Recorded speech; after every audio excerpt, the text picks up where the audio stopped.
ഹേ every one, ഇന്ന് എനിക്ക് wings കിട്ടിയിട്ട് ഒരു വർഷമായി. എല്ലാവരുടെ ലൈഫിൽ പ്രൗഡ്നെസ് തോന്നുന്ന ഒരു മൊമെന്റ് ഉണ്ടാവില്ലേ? അങ്ങനെ ഒരു മൊമെന്റ് ആണ് ഞാനിപ്പോ ഇന്ന് ഇവിടെ ഷെയർ ചെയ്യുന്നത്. ഞാൻ എല്ലാം ഒരു ഡ്രീമിൽ നിന്ന് തുടങ്ങിയതാണ്. പണ്ട് സ്കൂളിൽ പഠിക്കുമ്പോൾ പഠിക്കാൻ വേണ്ടി ടെറസിന്റെ മുകളിൽ കയറി നിന്നിട്ട് അവിടുന്ന് ഫ്ലൈറ്റ് നോക്കി സ്വപ്നം കണ്ടു തുടങ്ങിയതാണ്.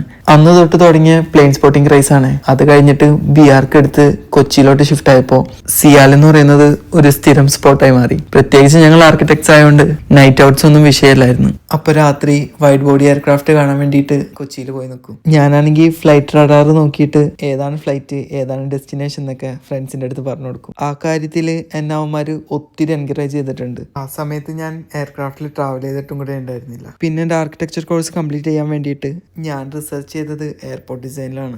അങ്ങനെ എനിക്ക് കുറച്ച് ഏവിയേഷൻ എക്സ്പോഷർ കിട്ടി. അത് കഴിഞ്ഞ് ഇപ്പോൾ ക്യാബിൻ ക്രൂ ആയിട്ട് ഇപ്പോൾ ഇവിടെ ഹീത്രോയിൽ ഇങ്ങനെ നടക്കുമ്പോൾ തൊട്ടടുത്താണ് എയർക്രാഫ്റ്റ് പാസ് ചെയ്യുന്നത്. ഫ്ലൈറ്റ് ഓപ്പറേറ്റ് ചെയ്യുന്ന സമയത്ത് ഞാൻ ആ എയർക്രാഫ്റ്റിൻ്റെ ഉള്ളിലാണെന്ന് ആലോചിക്കുമ്പോൾ ഭയങ്കര പ്രൗഡാണ്. ഇവിടെയാണെങ്കിൽ ബ്രിട്ടീഷ് എയർവേസിൻ്റെ ഹാങ്ങറിൽ ഇങ്ങനെ എയർക്രാഫ്റ്റ് നിർത്തിയിട്ടുണ്ടാവും. ഈ എയർക്രാഫ്റ്റ് കാണാനാണല്ലോ ഞാൻ ദൂരെ പോയി നിന്നെന്ന് ആലോചിക്കും. അപ്പോൾ അത്രേ ഉള്ളൂ ഇന്നത്തെ വീഡിയോ. By, C U.